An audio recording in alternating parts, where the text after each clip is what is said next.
Sobat Tentara, senang sekali menyapa dalam program Friday Talk, di mana episode kali ini kita akan membahas hal yang penting. Mengapa Ovi katakan penting? Mengingat 2024 ini sudah di depan mata. Banyak sekali tentu tugas yang harus diselesaikan oleh pemerintah.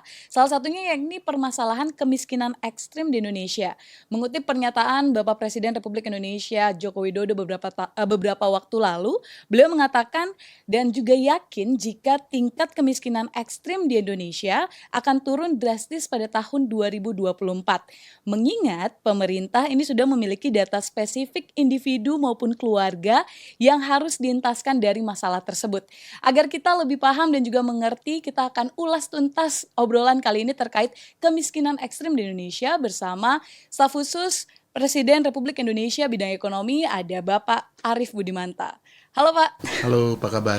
Baik Pak, harusnya saya yang tanya ya, tapi saya senang kalau ditanya sama Pak Arief. Artinya kita sama-sama semangat Pak untuk berbagi ilmu, khususnya adalah mengentaskan permasalahan yang sudah berakar sebenarnya di Indonesia terkait kemiskinan. Nah, ini ada mungkin yang mau diluruskan terlebih dahulu atau dijelaskan secara definisi yang biar masyarakat juga paham terkait perbedaan antara kemiskinan dengan kemiskinan ekstrim. Itu sebenarnya seperti apa Pak? Yang pertama ya soal penuntasan penghapusan kemiskinan ekstrim ini merupakan hasil dari kesepakatan antar bangsa dari sidang umum Perserikatan Bangsa-Bangsa di tahun 2015. Nah, kebetulan kami hadir pada waktu itu, di mana di situ disepakati apa yang kita sebut dengan tujuan pembangunan berkelanjutan ataupun Sustainable Development Goals. Nah, dalam salah satu tujuannya itu adalah diharapkan tidak ada lagi kemiskinan di dunia di tahun 2030 yang disebut dengan Zero Extreme Poverty in 2030 ya, di tahun 2030. Nah, kemudian apa yang dimaksud dengan kemiskinan Zero Extreme Poverty di tahun 2030 menurut PBB itu adalah standarnya 1, saat ini ya 1,9 US dollar atas dasar kemampuan daya beli di negara bersangkutan kalau dibandingkan dari negara-negara yang lain, terutama di Amerika Serikat yang kita sebut dengan purchasing power parity. Nah, 1,9 US dollar purchasing power parity itu kalau dirupiahkan kurang lebih sekitar 13.000 lah ya per hari gitu, per kapita ya. Sehingga kemudian kalau satu bulan ya kurang lebih mungkin sekitar 390 Ya, ribu 400 ya ribu. kalau 30 hari. Nah, berbeda dengan standar yang ditetapkan secara umum oleh BPS pada saat ini yang kita sebut dengan garis kemiskinan, di mana garis kemiskinan itu dihitung atas dasar pengeluaran, ya pengeluaran dari penduduk yang dilihat dari pengeluaran untuk konsumsi makanan dan bukan makanan. Dan itu kemudian dilihat dan disurvei 2 kali dalam 1 tahun, kemudian diperbandingkan dan dibuat rata sehingga muncul garis kemiskinan itu. Sehingga kemudian kalau misalnya saat ini katakanlah mungkin hampir mendekati 500.000 per kapita per bulan, maka itu masuk dalam kategori miskin. Itu yang ditetapkan oleh BPS yang kita sebut dengan garis kemiskinan. Tapi sekali lagi yang akan dientaskan oleh pemerintah sesuai dengan perintah Pak Jokowi melalui instruksi Presiden nomor 4 di tahun 2022 itu adalah kemiskinan ekstrim yang menjadi bagian dari kesepakatan negara-negara yang tergabung dalam PBB. Jadi ditargetkan tahun 2030 oleh dunia, tapi Indonesia menargetkan tahun 2024 itu harus tuntas. Kenapa menjadi penting? Karena Indonesia itu secara populasi penduduknya itu luar Uni Eropa gitu, kalau kita anggap satu negara gitu, kesatuan, itu populasinya nomor 4 terbesar di Ya. dunia. Jadi apabila kemudian kita bisa menurunkan kemiskinan ekstrim di Indonesia, maka itu akan secara signifikan juga berpengaruh terhadap penurunan populasi golongan miskin ekstrim di dunia ya. Penduduk Indonesia pada saat ini kurang lebih sekitar 274 Setuju. juta, kemudian populasi dunia pada saat ini kurang lebih sekitar 7 miliar. Oke Pak, dari 274 juta penduduk Indonesia yang tergolong mereka yang dikategorikan miskin ekstrim itu berapa Pak jumlahnya saat ini? Oke. Nah, di tahun 2020 ketika Bapak Presiden pertama kali menginstruksikan ini melalui sidang kabinet, penduduk miskin ekstrim kita itu kurang lebih secara persentase terhadap populasi itu 4% ya, kurang lebih sekitar 4%. Kemudian di tahun 2022 hitungan dari Badan Pusat Statistik itu kurang lebih sekitar 1,71%. Nah, hitungan terakhir seperti yang disampaikan oleh Bank Dunia, laporannya beberapa waktu yang lalu itu 1,5%. Artinya ada effort yang dihasilkan oleh yang dikerjakan ya oleh pemerintah selama tahun 20 sampai dengan tahun 22 itu 21, 22 Sampai tahun 20 artinya kurang lebih sekitar 3 tahun itu turun 2,5%, ya turun 2,5% dan itu relatif secara kecepatan itu baik ya dalam konteks penurunan kemiskinan ekstrim, sehingga kemudian dengan modal 1,5% di tahun 2022 kita optimis ya, seperti Pak Presiden juga optimis di tahun 2024 nanti akan menjadi 0% atau setidaknya mendekati 0. Ini merupakan prestasi sebenarnya Pak ya, karena kan kita juga sempat diterpa dengan pandemi COVID-19, tapi kita Ya. malah menunjukkan prestasi penurunan kemiskinan ekstrim. Ya. Nah kalau saya juga bandingkan ini antara September 2021 dengan September 2022, terjadi penurunan yakni 0,20%. Ini pertanyaannya apa akhirnya program pemerintah yang paling berhasil untuk membuat adanya penurunan Pak untuk kemiskinan ekstrim? Oke. Eh, program yang dilakukan oleh pemerintah sejak Pak Presiden itu memberikan penegasan agar kita menghapus kemiskinan ekstrim, satu tentu adalah ketepatan ya terhadap data. Ya, data itu menjadi penting yang sifatnya kita mengetahui alamatnya di mana, kemudian profil daripada masyarakat golongan miskin itu seperti apa, umurnya berapa, mata pencahariannya apa, anggota keluarganya berapa besar, terus kemampuan ataupun pendidikannya seperti apa, pekerjaannya apa gitu ya. Nah, itu yang utama dan itu sudah diselesaikan dan dihasilkan dengan data yang disebut dengan data P3KE ya. Data penempatan sasaran penghapusan kemiskinan ekstrim ya. Kemudian yang kedua, dengan data yang valid, maka kemudian kita dapat menjalankan program yang lebih tepat sasaran dan tepat guna. Nah, programnya itu terdiri dari 3 bagian ya secara keseluruhan. Yang pertama adalah peningkatan capability. Ya. Kenapa peningkatan capability ini penting? Terutama bagi mereka yang masih usia produktif, memiliki kemampuan dalam bekerja ataupun berusaha.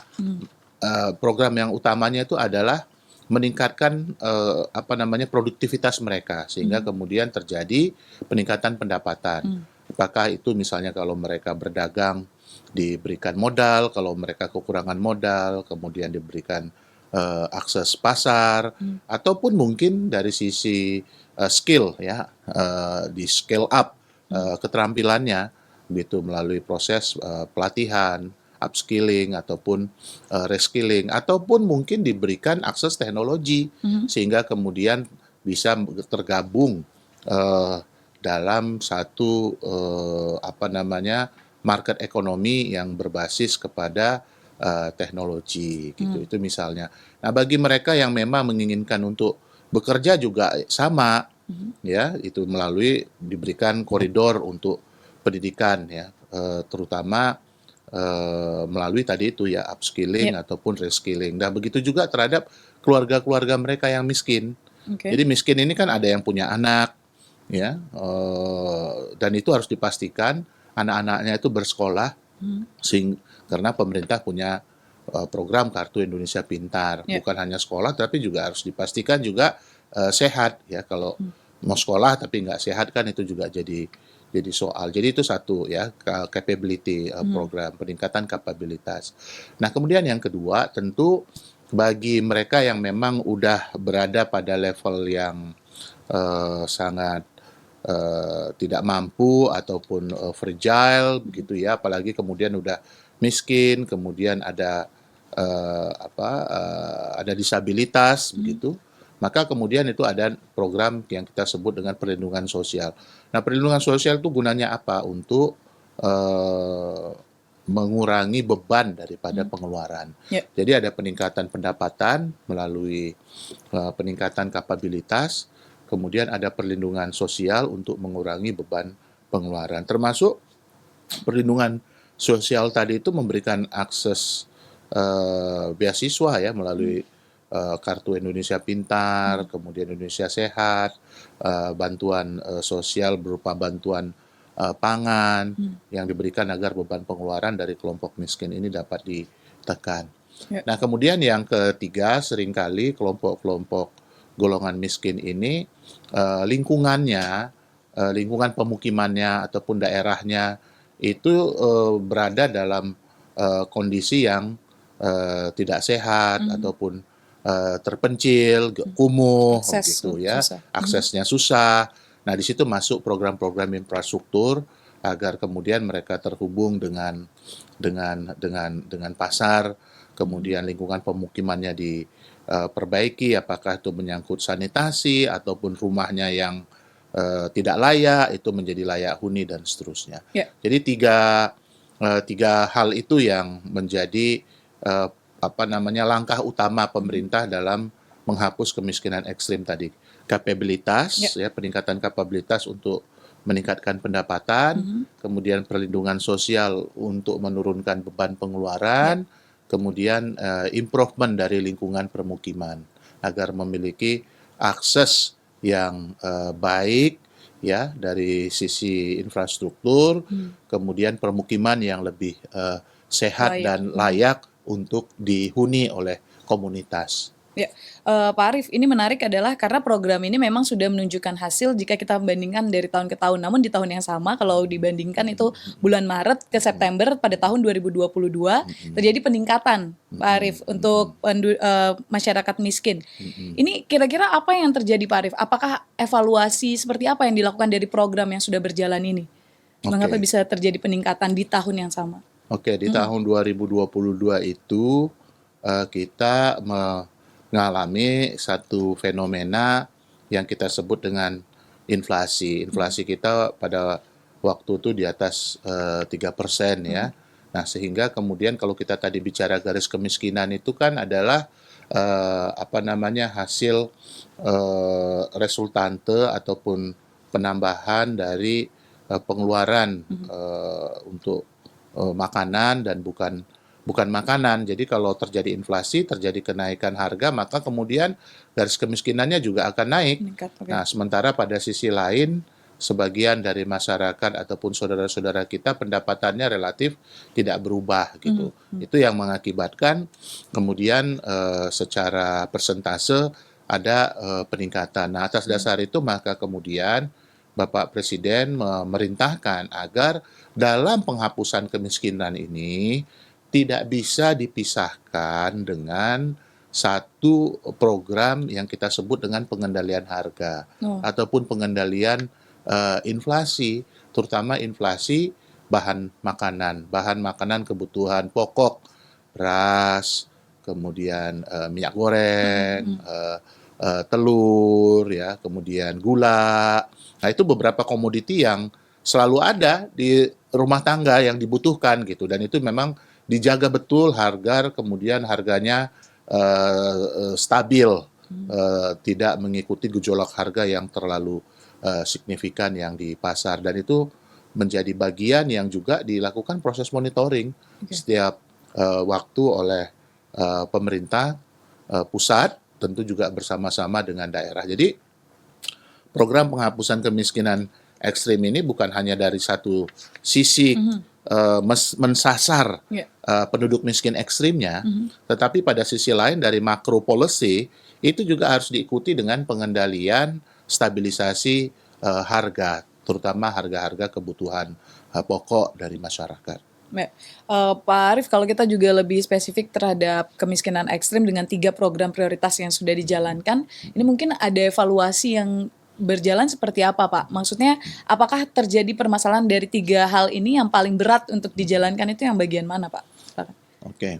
Yang pertama, penghapusan kemiskinan ekstrim ini keberhasilannya itu harus diikuti juga oleh komitmen yang tinggi dari pemerintah daerah, terutama dari pimpinan kepala daerah, ya, dari pimpinan kepala daerah masing-masing di seluruh tingkatan. Jadi tidak cukup hanya presiden aja yang memiliki komitmen yang tinggi untuk menghapus kemiskinan ekstrim dengan membuat impres, itu kan menunjukkan komitmen yang tinggi. Kemudian rapat di kabinet memonitor secara reguler program penghapusan kemiskinan ekstrim ini. Tetapi gubernur, wali kota, bupati, camat, kepala desa itu juga harus memiliki komitmen yang sama, ya, komitmen yang sama untuk memanfaatkan data, kemudian komitmen yang sama untuk memanfaatkan anggaran untuk 3 program tadi, peningkatan kapabilitas, perlindungan sosial, dan perbaikan lingkungan permukiman. Nah, kalau itu kemudian bisa dilakukan secara serempak, komitmennya tinggi di seluruh tingkatan, maka percepatannya akan jauh lebih baik lagi misalnya daripada yang terjadi pada saat ini. Karena kalau kita belajar misalnya program-program penghapusan kemiskinan di wilayah Asia, terutama di Cina, kemudian di Korea Selatan, itu memang yang paling berpengaruh signifikan dalam proses penurunan itu adalah komitmen, ya, komitmen dari pimpinan. Nah, komitmen ini bukan hanya pada level pemerintahan, tetapi juga pada level seluruh stakeholders. Jadi misalnya, karena ini nggak bisa dikerjakan sendiri ya, Mbak, ini harus diikutin juga ada kemitraan, partnership dengan swasta, katakanlah misalnya seperti itu. Jadi swasta juga memiliki komitmen yang tinggi, badan usaha milik negara. Jadi keroyokan, istilahnya Bapak Presiden itu untuk menghapus kemiskinan ekstrim untuk di tempat-tempat ataupun di kantong-kantong kemiskinan. Sementara masih ada 14 provinsi ya Pak, kalau data terakhir ini yang masih digolongkan masyarakat banyak penduduknya yakni kategori miskin ekstrim.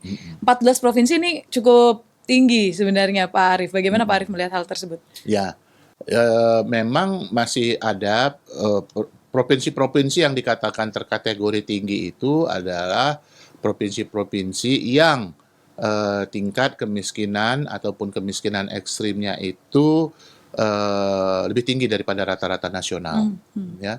Dan sebagian provinsi itu ada di Indonesia Timur, ya, sebagian besar ada di Indonesia Timur, karena memang populasinya sedikit, tapi secara presentasinya banyak.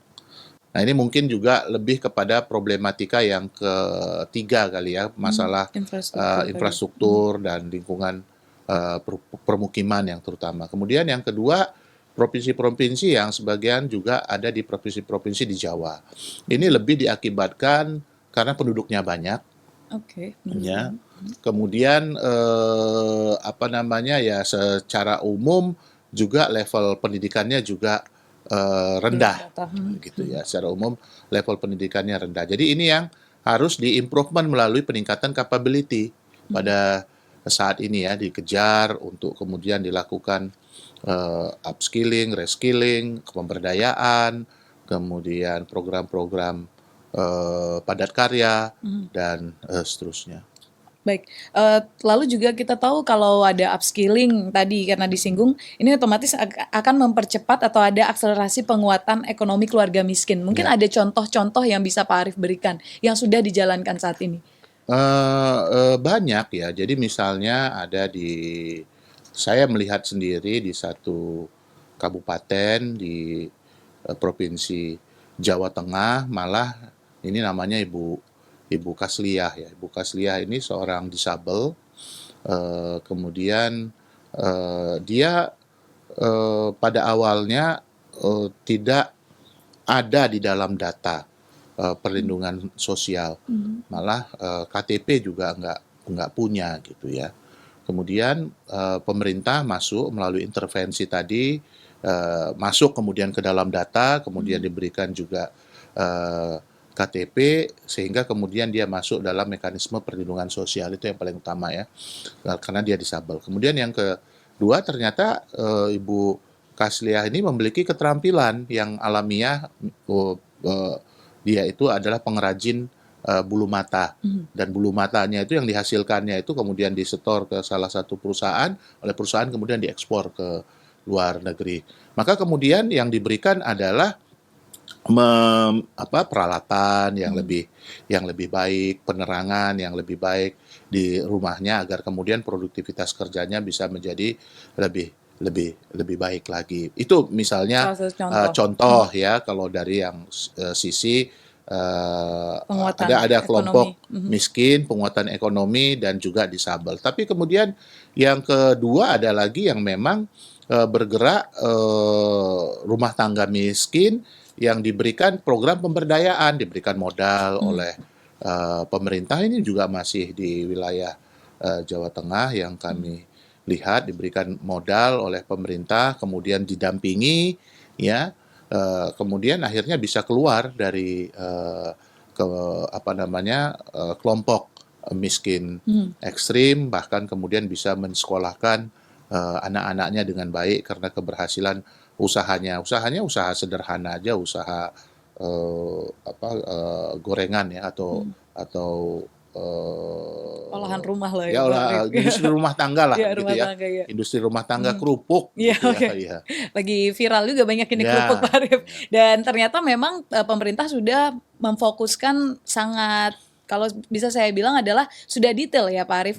Karena dilihat juga berdasarkan provinsi-provinsi yang digolongkan miskin, treatmentnya pun Ya. ternyata Bukan hanya sesuai. provinsi, kabupaten juga, sampai Kabupaten, level kabupaten sampai ya. level kabupaten. Berarti Pemdanya sendiri sebenarnya sudah berkomitmen juga Pak Arief. Ya, jadi pemerintah pusat dalam hal ini tentu menyediakan data, ya, data. Kemudian kita harapkan proses verifikasi, validasi secara terus-menerus itu dilakukan oleh pemerintah daerah, karena kelompok miskin ekstrim ya, terutama ini kan in out ya. Jadi ada yang kemudian dia tiba-tiba jatuh miskin ekstrim, masuk dari yang tidak miskin masuk ke data baru. Tapi kemudian ada juga yang dari miskin ekstrim dia keluar dari kelompok miskin ekstrim, begitu. Nah, perubahan-perubahan data ini kita harapkan juga merupakan bagian yang tidak terpisahkan dari pemantauan yang dilakukan oleh pemerintah daerah, bukan hanya pemantauan tapi juga proses pelaporan, Ya. ya. Dan ini adalah kunci ya keberhasilan dari penghapusan kemiskinan ekstrim ini. Jadi bukan hanya menunggu pengukuran yang dilakukan oleh Badan Pusat Statistik yang 2 kali dalam setahun, tetapi pemantauan, evaluasi, pelaporan yang dilakukan oleh pemerintah daerah mulai tingkat level desa itu menjadi key point dalam mengukur keberhasilan dari penghapusan kemiskinan ekstrim ini. Jika target kita 0% 2024, lalu nanti karena 2024 sudah dekat Pak Arief, berapa persen kira-kira tiap bulan harus kita kurangi Ya, penduduk kan kalau miskin sekarang ekstrim? tinggal 15 bulan ya. Iya betul Pak Ya, Arief. ya kita hitung-hitung kasar aja lah. Sekarang tinggal 15 bulan, itu tahun 2022 tinggal 1,5%, 2020, ya ya, kan? aha. Berarti kan setiap bulan tuh kita harus berhasil menurunkan ya minimal 0,1% ya. Sekitar berapa warga itu Pak Arief kalau tadi ya jutaan warga juga ya, ratusan warga juga. Iya, Iya, kalau dari sisi populasinya iya, kalau 0,1 kali 2 kali 270 itu kan berapa? 270.000 ya. iya. Ya kan. Jadi tapi kalau kemudian kita lihat apa Peta namanya persebarannya. rumah tangganya Mhm. ya mungkin ya dibagi empat ya begitu ya kurang lebih Mhm. ya kemudian ya mungkin rata-rata setiap apa namanya setiap bulan ya kita harus berhasil menurunkan ya minimal itu 70.000 ya keluarga miskin Miskin. di seluruh Indonesia Betul, betul, di 70.000. 550-an lebih kabupaten kota. Jadi kalau dibagi ya sebenarnya nggak banyak gitu ya Kalau kalau kita lihat dibagi ya. angkanya ya Pak Arif Kalau ya. dibagi dengan 550 kabupaten kota, 70.000 desa Mhm, gitu mhm. setiap bulan berarti kan cuman kalau 70.000 desa kan cuman satu satu rumah tangga gitu yang harus Iya, iya, dicari, yang iya, harus iya. dientaskan dan itu memang Tapi harus prosesnya panjang Pak ya Arif, iya. prosesnya panjang dan harus dikerjakan sangat serius ya. Mhm. Walaupun satu satu rumah tangga kita harus memastikan bahwa nggak boleh lagi mereka jatuh kepada golongan miskin ekstrim itu karena harapan pemerintah, harapan Bapak Presiden itu once kemudian